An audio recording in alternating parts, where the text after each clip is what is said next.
questions. Summary of part 1. The king wanted to find answers to his 3 questions. He called to all the intellectual in his kingdom to find the answers. He was disappointed to find the satisfactory answers. He dressed himself as an ordinary person and moved out of his place to find answers. He had heard of the hermit in his kingdom and he goes in search of the wise hermit. He comes to the hermit. He asked questions, but hermit remained silent as he is working in his field.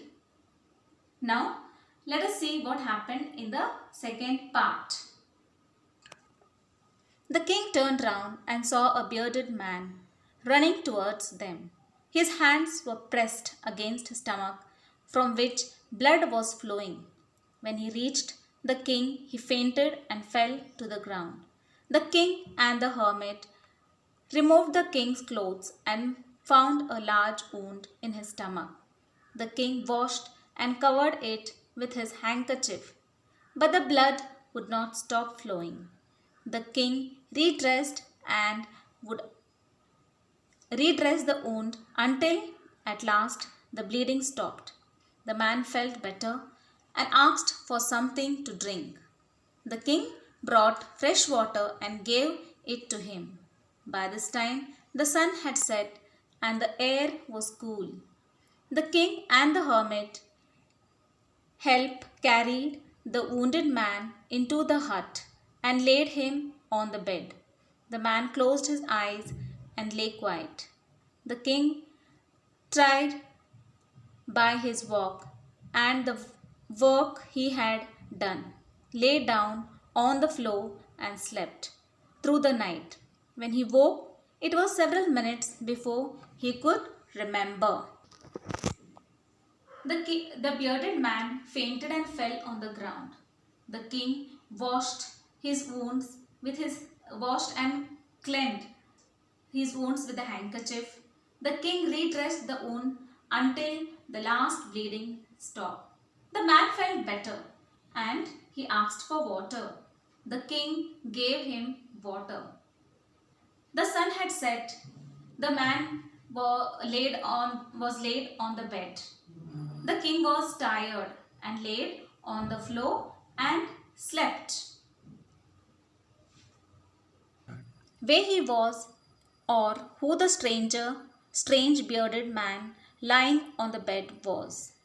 "Forgive me," said the bearded man in a weak voice, when he saw that the king was awake.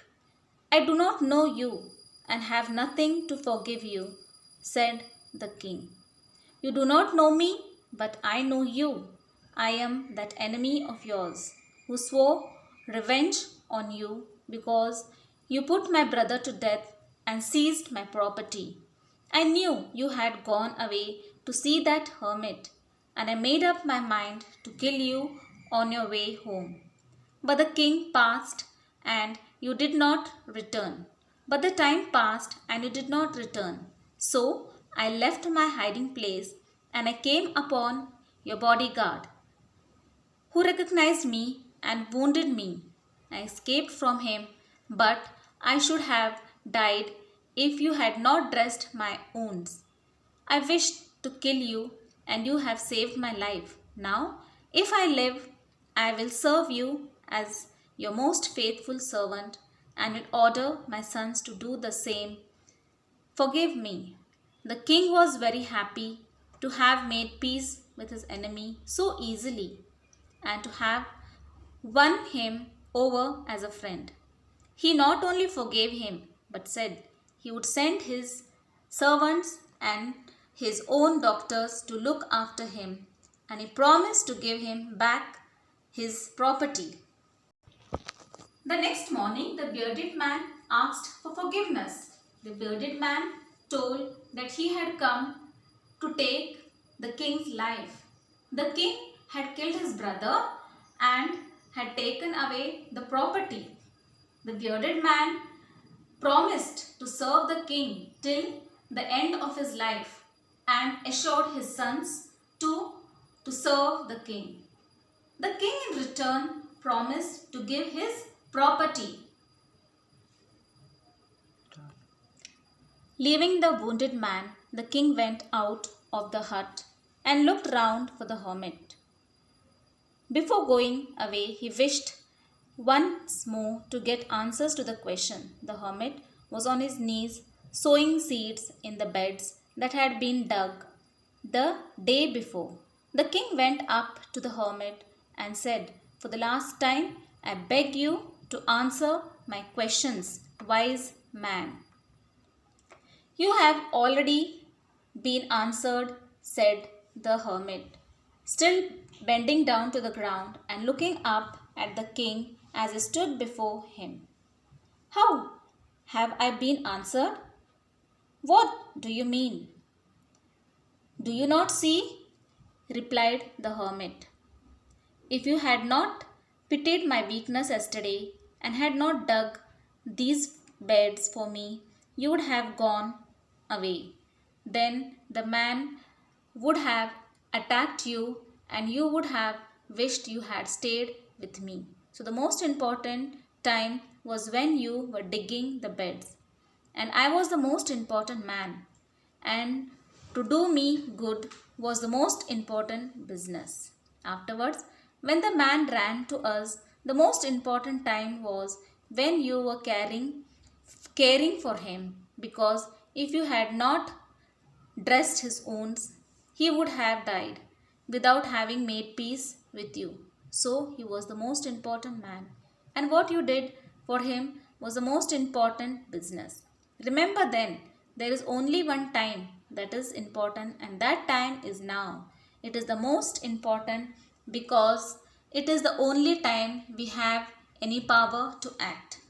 The most necessary person is the person you are with at a particular moment. For no one knows what will happen in the future and whether we will meet anyone else. The most important business is to do that person good, because we sent into this world for that purpose alone. The king went in search of the hermit. The hermit was sowing seeds in the beds that had been dug the day before. The king begged for answers. The hermit in reply said to the king that he has already answered his questions. The hermit said, "Remember then, there is only one time, and that is the most important time. The time is now. It is the most important time because it is the only time we have any power to act. The most necessary person is the person that you are with at a particular time. And the third, the most important business is to do that person good." So what we learn from this lesson is, or this lesson teaches us, is that we should give importance for person and time. Meanings: hermit, person who lives alone and leads a simple life. Counselor, members of the council. Council, a group of people chosen to give advice. Spade, tool. Wood, woods, a small forest. Affairs, things. Matters, business. Beds, small patches of ground for plants. Redressed, dressed again. Seized, took by force. Faithful, loyal and true.